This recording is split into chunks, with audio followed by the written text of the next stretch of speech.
Hello and welcome. This is from TB Investigates. I will leave the link in the description below if you would like to read this yourself. The article is titled Canton Cover-Up Part 444, If Karen Reed Did It. And again, it's from Aidan Kearney. It was posted 4 days ago. It begins, Throughout most of my coverage of the Karen Reed case, I've focused on exposing lies in the Commonwealth's case against Reed and evidence pointing to the McAlberts for being responsible for murdering John O'Keefe. What I haven't done is spend much time thinking about how things would have gone down if Karen Reed had killed John O'Keefe, because I wouldn't waste time pursuing a hypothetical that is physically impossible according to the laws of science. When you actually outline what Reed would have had to have done if she had actually struck her boyfriend with her car, the story becomes even more implausible. In fact, I would argue it's an even stronger defense than trying to convince a jury that the McAlberts did it. If Karen Reed hit John O'Keefe with her car at 12:32, as the Commonwealth claims that she did, then that means that John was still in the car when Ryan Nagel, Heather Maxson, and Ricky D'Antonio, all three of whom testified that Karen was alone in her vehicle with the interior lights on, left the house. If any of them had said they saw John in the car with her, it would mean that he didn't go inside the house and Karen Reed would be cooked. According to the Commonwealth, John had to have been in the car, yet these three eyewitnesses, one of whom would be implicating his sister if John wasn't in the car, all insisted that John wasn't in the car. And just pulling away from the article, Aidan says that according to the Commonwealth, Karen Reed hit John O'Keefe with her car at 12:32 a.m. But I remember Trooper Joe Paul's testimony, and according to Trooper Joe Paul, Karen Reed struck John O'Keefe at approximately 12:45 hours, 12:45 a.m. So, interesting, right? But that's not surprising because the Commonwealth and the Massachusetts State Police have all contradicted their timelines, you know? It's like, of all the secretive meetings they had amongst one another, it's clear they did not get the timeline right. They did not have a solid timeline, which, helps their argument fall apart, really. That's why a lot of people don't believe the prosecution or the MSP. And the article continues. I will play this video. After you drove away, or drove up slowly in order to drive away, you were the passenger, or as you drove away, I should say, you were the passenger closest. After you drove away, or drove up slowly in order to drive away, you were the passenger, or as you drove away, I should say, you were the passenger closest to the SUV as you would be passing, correct? Correct, sir, yes. You looked out the right window of that F-150, correct? And you could actually see inside the SUV as it sat there idling, correct? Correct. That's because the dome light was on. Isn't that right? Correct, sir. And you noticed that the dome light was on inside because you could clearly see what was happening inside the SUV at that time as you passed by. And I wasn't directly looking inside. I was making sure my sister got in the house okay. Right. But you did look inside that SUV. As I passed by, yes. And you saw one person. That's all I saw at the time, yes. Female with long hair. Is that Correct. Right? And you did not see anybody else inside that SUV. No, not to my acknowledgement. As a matter of fact, you were asked that in prior testimony, and you indicated in response to that basic question, no, she was alone. Correct? Correct, sir. As you drove by the SUV, you noticed that the dome light was on. Could you explain the dome, what that Dome light, means? the interior light. Yes. Dome. Yes. Yeah. So you could see it lit up the interior of the car. Correct. It was a late model SUV, probably a pretty bright light. You could see inside the car. I could. You clearly could see, well, you could see a female. Correct. But is she the person that was in the driver's seat, or do you know? I don't know. Okay. But the person you did see was a Caucasian female with long hair. Correct. As you drove by, the interior light was on well enough that you could see her, but you could see the female clearly. Correct. And you could also see that there was no male in the truck as well, correct? I don't know. The other male that I saw in the SUV before they pulled on to Fairview, Correct. he could have been in when it was parked. The only person I saw as we were pulling away was the female driver. So when you pulled away, you looked to your right as you passed your window, correct? Correct. The interior dome light was on. Yes. And you testified to this before, correct? Correct. You've been asked these questions in another proceeding, correct? Correct. And you testified the only person you saw in the interior of that car at that time when y'all pulled away was the female. Okay. Is that right? Sure, if I remember correctly. Okay. But it's fair to say that at no point in time, from the first time you saw that SUV until you were leaving it, did you see anybody in the front passenger seat of the SUV, correct? I didn't look inside the SUV. Right, so you didn't see anybody in the front passenger seat. No, I didn't look. You also didn't notice at any point anybody standing outside that SUV? Not to my knowledge. And you never saw anybody sitting in the snow or in the street or on the lawn outside the SUV? Not to my knowledge, And no. you never saw anybody lying outside that SUV, is that fair to say? Yes. And of course the video was sped up for time-saving reasons. But it continues, what amazing luck Karen Reed had that none of them saw John in the car with her.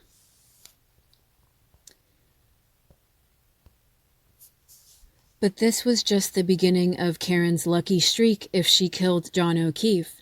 Had she actually ran him over with her car, then it would mean that all of the following people, all of whom the Commonwealth concedes were inside Brian Albert's house at the time, didn't see or hear this 220-pound man get struck by a 3-ton vehicle accelerating from 0 to 24 miles per hour in the snow in just 62 feet. And he lists Brian Albert, Nicole Albert, Brian Albert Jr., Caitlin Albert, Brian Higgins, Jennifer McCabe, Matt McCabe, Julie Nagel, Sarah Levinson. It continues, for the sake of argument, we will not argue that Colin Albert was inside the house, in parentheses, although we don't concede that. But this would mean This would mean that those 9 people all saw and heard nothing. 2 of these witnesses, Jennifer and Matt McCabe, testified that they looked outside multiple times while Reed's car was there. And I'll play this video. You started paying somewhat close attention to it, did you not? I went to the front door and looked out the window at the vehicle, yes. As a matter of fact, you texted as soon as you saw the vehicle at 12:27 here, correct? Correct. And then a few minutes later, at 12:31, you texted, pull behind me to John. Is that right? Correct. And then at 12:40, you texted, hello, correct? Correct. And at 12:42, you texted, where are you? Correct. And at 12:45, you texted, hello, correct? Correct. So that's 5 text messages. And each time you texted him, you were walking to the door and looking out of the vehicle as you're texting, correct? I know for the first 2 I was. You testified at another hearing, another proceeding, on June 8th, 2023, correct? Correct. In that other proceeding, did you testify that you got up and sat down and got up and sat down every time you were texting? Possibly. Okay. So if you got up and walked over to the door and you see the SUV and you text, and then you walk away from the door and sit down for a second, that would be one text and one view of the SUV, correct? Yes. So if you did that at 12:27, 12:31, 12:40, 12:42, and 12:45, you'd agree that's 5 times that you were up and down looking at the SUV, correct? I'm not sure if I did it 5 times. How many times do you think you did do it? I know I definitely did it the first when I said here. I know I definitely did it when I said pull behind me because that's when the vehicle had moved up a little bit. In fact, you indicated that you got up and looked outside through that storm door several times, correct? Yes. And as a matter of fact, you looked every single time that you texted, you indicated that you looked out at the SUV and saw something that prompted you to text something, correct?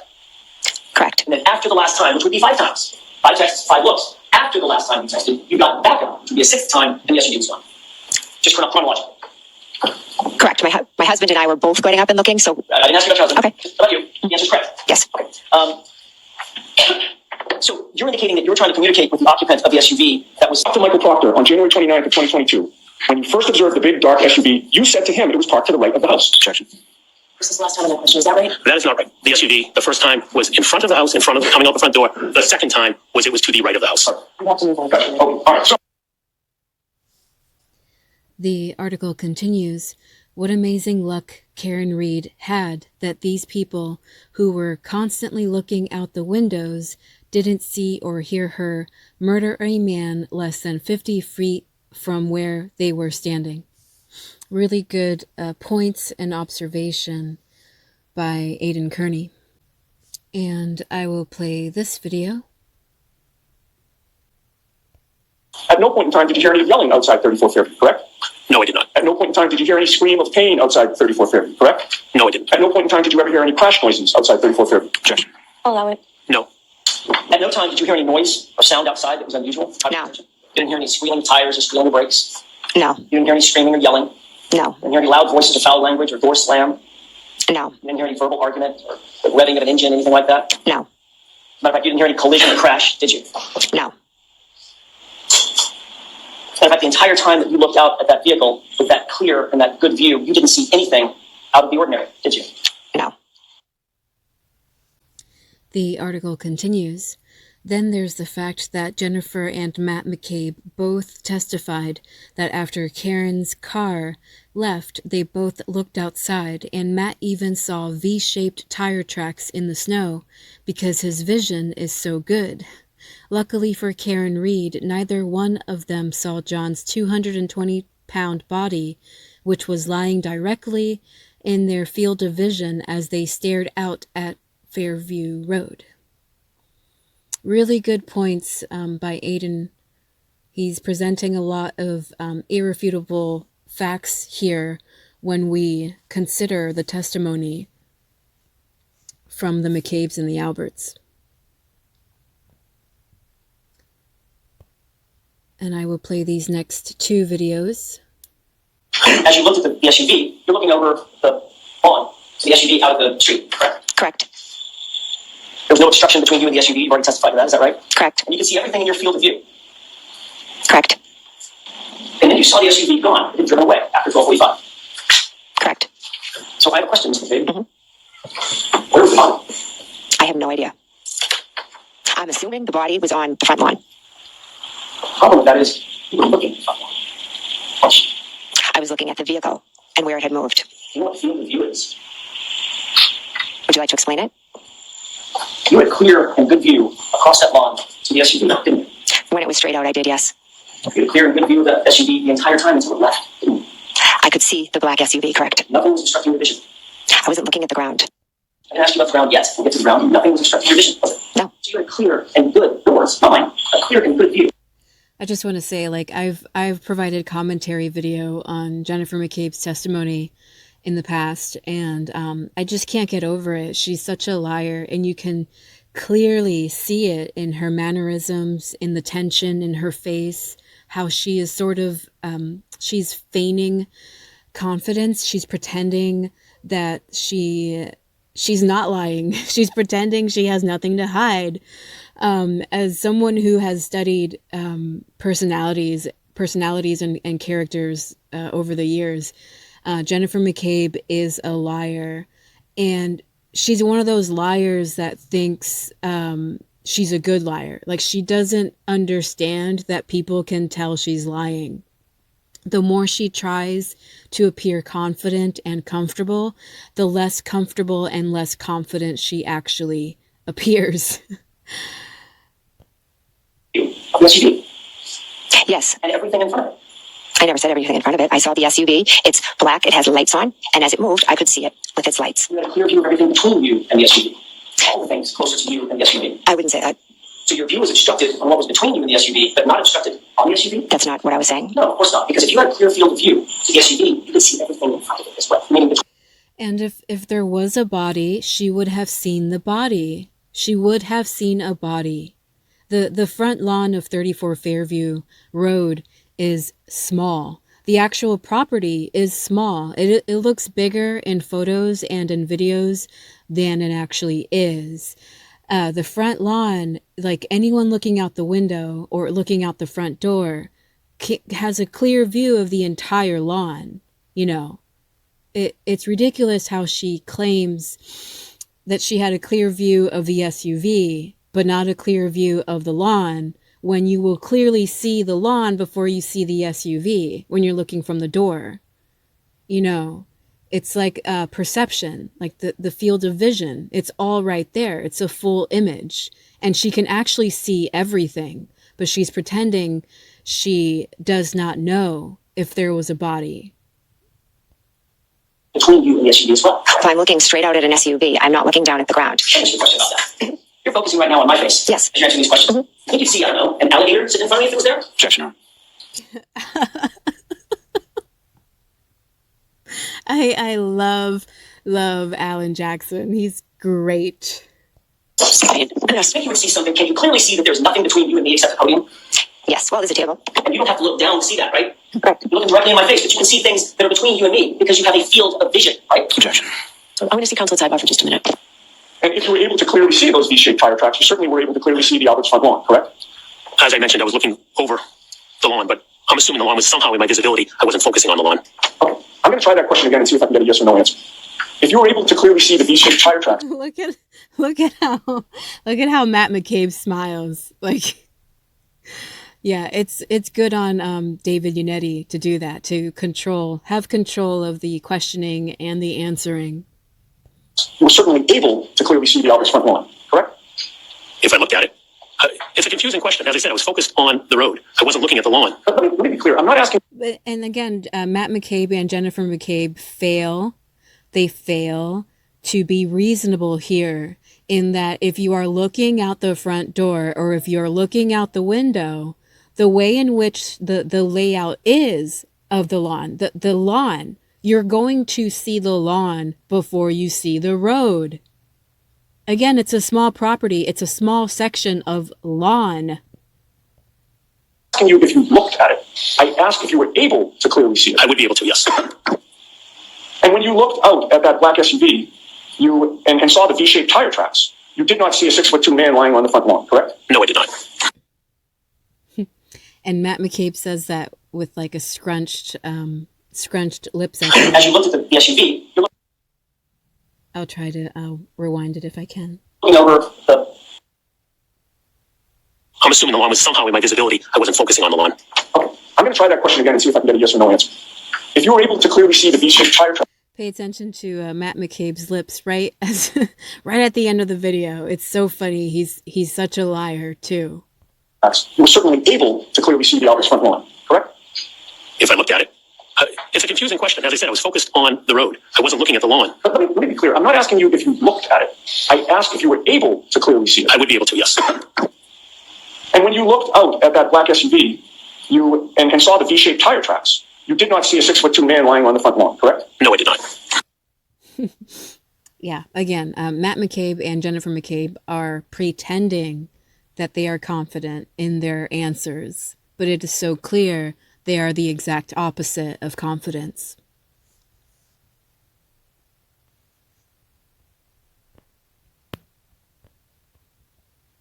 Was gone.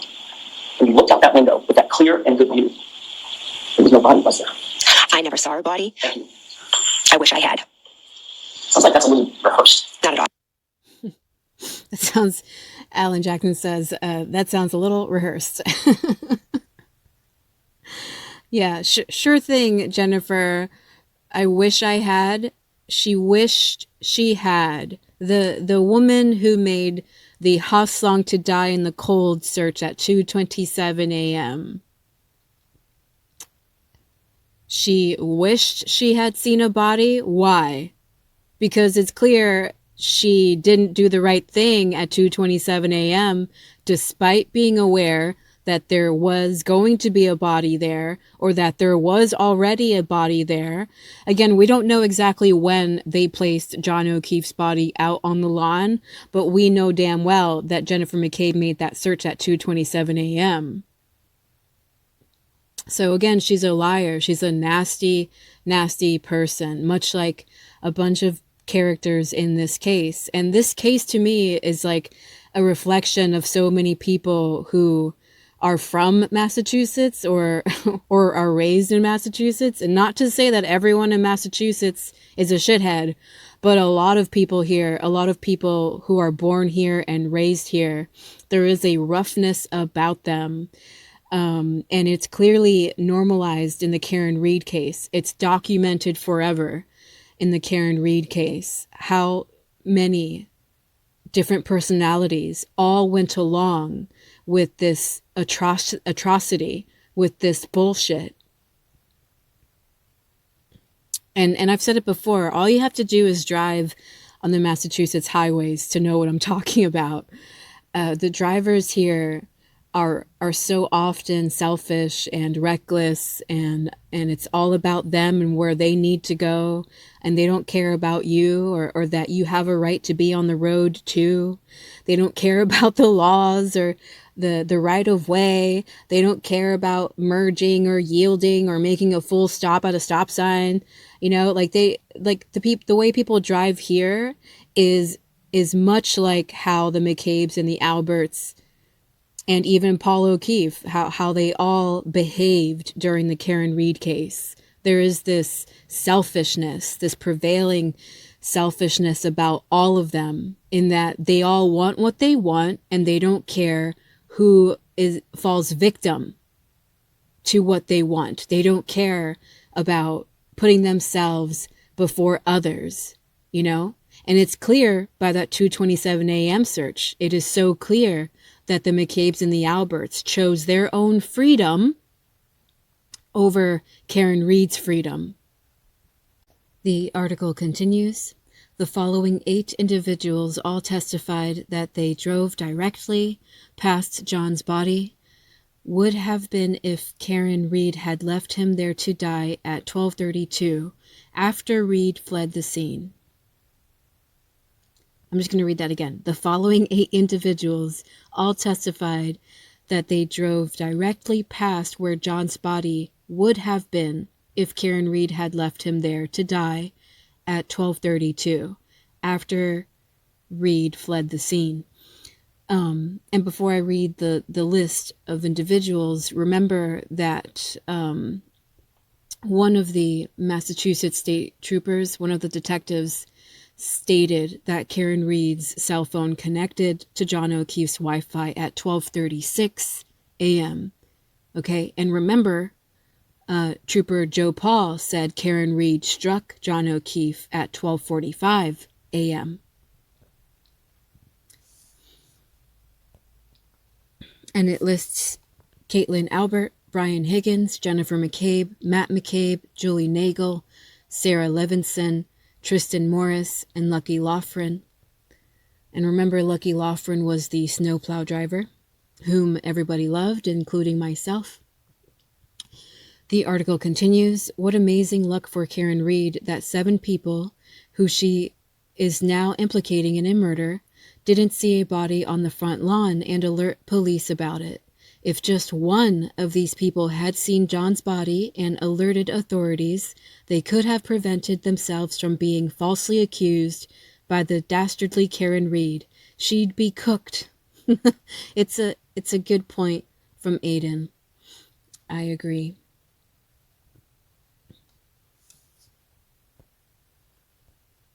The article continues.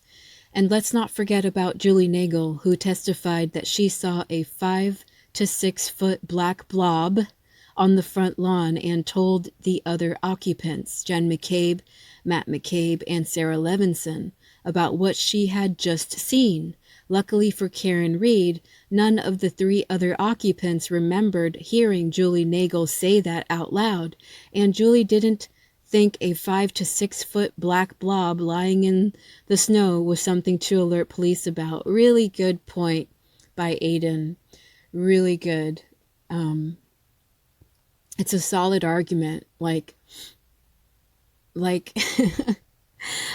if you're at a party and you go inside the party and you're like, hey, there's a big black blob on the lawn, guys. It's like 5 or 6 feet long. And nobody has a reaction to it, like, for real? Like, whatever. At the very least, Nicole Albert and Brian Albert, the homeowners of 34 Fairview, would want to know what the hell is on their lawn, right? At the very least, they would want to know. It's just not very believable, Julie. I'll play these videos next. The passenger side of the vehicle was closest to the Albert home, correct? Yes. So that meant that Sarah Levinson and Jennifer McCabe were in the seats that were closest to the Albert home, correct? I'm sorry, could you repeat that? Sure. As Matthew McCabe was driving that vehicle alongside the Albert property line, Jennifer McCabe in the front passenger seat and Sarah Levinson in the rear passenger seat were the closest two people to the Albert home, correct? Yes. And as the car passed in front of the Albert home, you saw no tire tracks in the snow, correct? I don't remember. You claim now to have seen a black object in the snow, correct? Yes. When you were passing the property, you did not think it was a body. At the time, no. You claim that you told everyone in the car that you saw something, correct? Correct. And your friend Sarah said, what? Well, something to that effect, correct? Correct. And there was no further conversation after that, correct? Not that I can remember. No. And you didn't think that it was a person who was in trouble, correct? Objection. Did you think that? At what time, Mr.? When you're leaving the property, after leaving the house at 1:45 a.m. and getting into the vehicle and passing the Albert lawn, you did not think that you saw a person who was in trouble, correct? No. Or a person that may have needed help, correct? I don't know, no. And you were right there, correct? Passing the property? I was passing the property, Not yes. as close to the property as your friend Sarah Levinson, but you were in the back seat on the driver's side, correct? Correct. And you were in a car such that if you thought that you saw something that could have been a person, all you had to do was tell the driver, correct? Objection. Sustained. Did you tell the driver that you saw somebody who was in trouble? Well, I said it out loud in the car. When Brian Albert Jr. called you the next morning and you found out about the tragedy the previous night, you, quote, put two and two together, correct? I did, yes. And when you put two and two together, you did not call the Kearney police, correct? I did not know. Not call the state police, correct? Nope. Not call the district attorney's office. No. You would agree with me that you just sat on this revelation, correct? Objection, Your Honor. Okay, that's sustained in that form. And you were not interviewed by any investigator in January, February, March, or any time over the spring or summer of 2022, correct? I don't remember the time frame, but not right after, no. Toward Chapman Street, correct? Yes. And it would also mean that you drove the length of the Albert's property, correct? Yes. While you did that, sir, Julie Nagel never said, what was that, did she? I did not hear Julie say that. She never said she had seen a black object, correct? I did not hear her say that. She never said that she saw a black blob, correct? I did not hear her say that. And she didn't say that the black blob that she supposedly saw was 5 or 6 feet in length, correct? Again, I did not hear her say that. And she never said that she might have seen a person, correct? I did not hear her. You talking about in the car? Correct. Yeah, I did not hear her say it in the car. And you were right there driving, correct? I was driving. Really good. Really good to, again, to provide these segments, which to me prove that Julie Nagel is lying. And it also proves that Matt McCabe was not willing to commit to that lie. He was not willing to put himself on the line to defend Julie and say, oh yeah, she told me she saw something on the lawn. Not even Matt McCabe is willing to go down for that. Something, right? Correct. But you never heard anybody say anything about noticing anything out of the ordinary, correct? Correct. You didn't hear Julie Nagel say that she saw a black object in the yard. Never heard that. But you turned around looking right at you, correct? Correct. Indeed, engaging him in conversation, according to you. Correct. So that you can make sure that you weren't looking out the front or right windows. Objection. Can you answer that? Is that why you did it? No, that's not why I did it. I was talking to the two girls. When you got home, what did you do? I went up to... Really good. I will read a bit more from the article and then I'll likely make a part 2. It's a lengthy article from Aidan, which is really good because it provides a lot of compelling details. But for now, I'll just read a little more and then again, I'll create a part 2 soon. The article continues.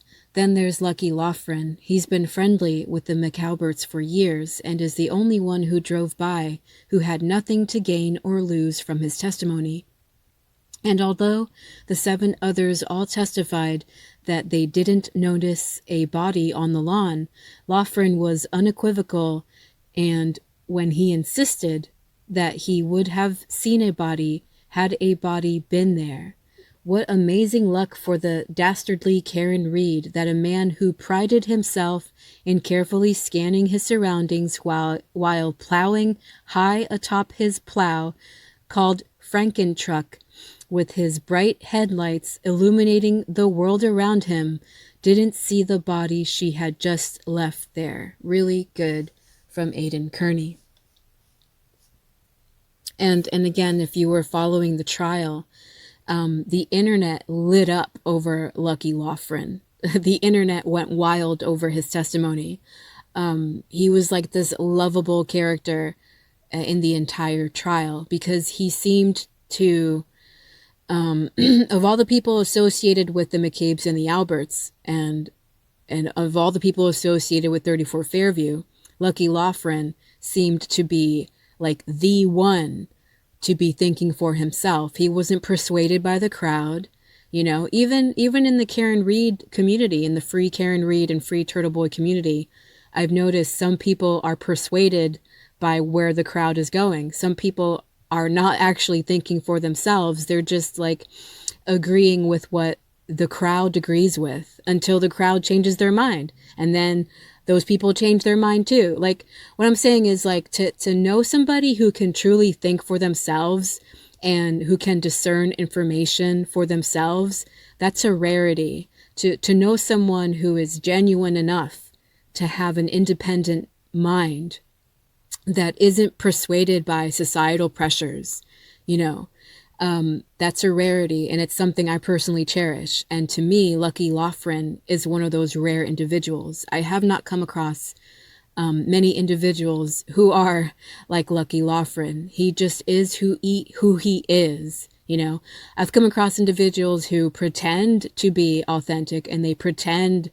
to have integrity. I recently dealt with someone. I made a post about it. He really pretended to be someone he wasn't, and he's part of the Karen Reed community. But again, I'm not surprised by people like that. I'm not surprised by people who lie and portray themselves as something they are not.